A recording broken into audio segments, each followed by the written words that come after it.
بعد صدیق اکبر کی قبر پر، اس کے بعد عمر ابن خطاب کی قبر پر.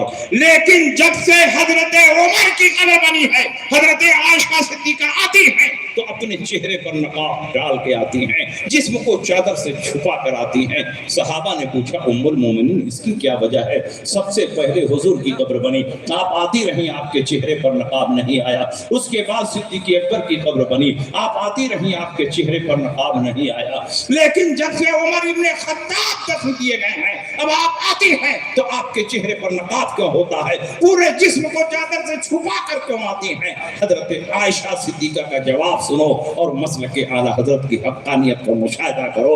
حضرت عائشہ صدیقہ فرماتی ہیں سب سے پہلے حضور کی قبر بنی، حضور میرے شوہر ہیں اور اپنے شوہر سے کوئی پردہ نہیں ہوتا. اس کے بعد صدیق اکبر کی قبر بنی، صدیق اکبر میرے باپ ہیں اور اپنے باپ سے بھی کوئی پردہ نہیں ہوتا. لیکن جب سے عمر ابن خطاب کی قبر بنی ہے، اب میں آتی ہوں تو اپنے چہرے پر نقاب ڈال کے آتی ہوں، جسم کو چادر سے چھپا کر آتی ہوں. حیاء من عمر، عمر سے حیا کرنے کی وجہ سے، عمر سے شرمانے کی وجہ سے. آپ عورتوں کا مزاج اچھی طرح جانتے ہیں. یہ عورتیں مردوں سے کب شرماتی ہیں؟ جب ان کو یہ احساس ہو کہ کوئی مرد ان کو دیکھ رہا ہے. گویا حضرت عائشہ صدیقہ نے اپنے اس عمل سے دنیا کے مسلمانوں کو بتا دیا کہ عمر اپنی قبر میں زندہ ہے اور آنے والوں کو دیکھ رہے ہیں. جب نبی کا غلام اپنی قبر میں زندہ ہے تو نبی کی زندگی پر مناظرہ کیوں ہو رہا ہے؟ نبی کی زندگی پر مباحثہ کیوں ہو رہا ہے؟ یہی عقیدہ اعلیٰ حضرت نے دنیا کے سامنے پیش کیا. تو زندہ ہے واللہ، تو زندہ ہے واللہ، میری چشم عالم سے چھپ جانے والا.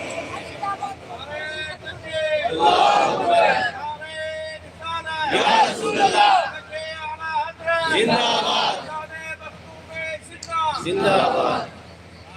اس لیے میرے بھائیوں، آپ بزرگوں سے اپنا رشتہ مضبوط رکھیں، اور بزرگوں سے اپنا رشتہ مضبوط رکھنے کا واحد ذریعہ یہ ہے کہ وقتاً فوقتاً ان کی بارگاہ میں حاضری دیتے ہیں. اور جب آپ سلطان الہند خواجہ غریب نواز کے دربار میں حاضری دینے جائیں گے تو دیکھتے ہی بہت سارے مسلمان جالی کو چومتے ہیں، روضے کو چومتے ہیں، چوکھٹ کو چومتے ہیں. تو جب آپ چومیں گے تو کچھ لوگوں کے پیٹ میں درد ہونے لگے گا، وہ کہیں گے کہ یہ تو قبر پوجا ہے، قبر کو پوچھ رہا ہے. آپ نے چوکھٹ کو چوما، آپ نے جالی کو چوما، آپ نے چادر کو چوما، مگر یہ اس کو تعبیر کر رہے ہیں کہ یہ تو قبر پوجوا ہے، قبر کو پوج رہا ہے. ان کے نزدیک چومنے اور پوجنے میں کوئی فرق نہیں، جبکہ پوجنا وہاں بولتے ہیں جہاں کسی کو معبود اور خدا سمجھ کر پیشانی جھکائی جائے.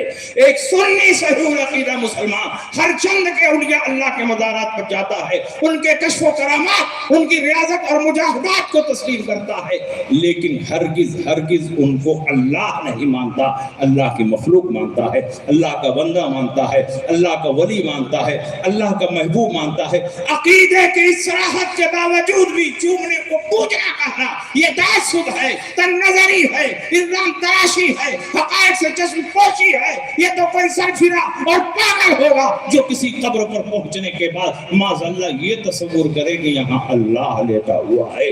کوئی صحیح الدماغ مسلمان ایسا سوچ ہی نہیں سکتا، کیونکہ مسلمانوں کو ماں کی گود میں یہ عقیدہ پلا دیا گیا ہے اللہ حی ہے، اللہ قیوم ہے، اللہ ہمیشہ سے ہے، اللہ ہمیشہ رہے گا. جب وہ ہمیشہ سے ہے اور ہمیشہ رہے گا تو اس پر موت نہیں طاری ہوگی، اور جب اس پر موت نہیں طاری ہوگی تو اس کی قبر بھی نہیں ہوگی. جب اس کی قبر نہیں ہوگی تو اس کی چادر بھی نہیں ہوگی. پتہ چلا چادر اس کی ہوگی کہ جس کی قبر بنے، قبر اس کی ہوگی جس پر موت طاری ہو، اور اللہ پر موت طاری ہو نہیں سکتی، اس لیے اس کی نہ قبر ہو سکتی ہے نہ اس کی چادر ہو سکتی ہے. تو کسی قبر پر پہنچنے کے بعد کیسے کوئی یہ سوچ سکتا ہے کہ یہاں اللہ لیٹا ہوا ہے؟ یہ ان کا دھوکہ ہے، یہ ان کا فریب ہے، یہ ان کا مغالطہ ہے. اگر تم چومنے کو پوجنا کہو گے تو زمین پر کوئی مسلمان نہیں بچے گا. کون غلاف کعبہ کو نہیں چومتا؟ کون حجر اسود کو نہیں چومتا؟ کون قرآن کی جزو دان کو نہیں چومتا؟ تو کیا ان چیزوں کے چومنے والے کافر و مشرک ہیں؟ بخاری کی حدیث بتاتی فرماتی ہے کہ نبی نے اپنی بیٹی فاطمہ الزہرا کی پیشانی کو چوما، حضرت فاطمہ نے نبی کے دست مبارک کو چوما۔ وفد عبد القیس والی حدیث مشکات کے شروع میں ہے کہ وہ آئے اور انہوں نے نبی کے پائے مبارک کو چوما۔ تو کیا ان چیزوں کے چومنے والے کافر و مشرک ہیں؟ تو بتاؤ روئے زمین پر مسلمان کون ہے؟ اس لیے ماننا پڑے گا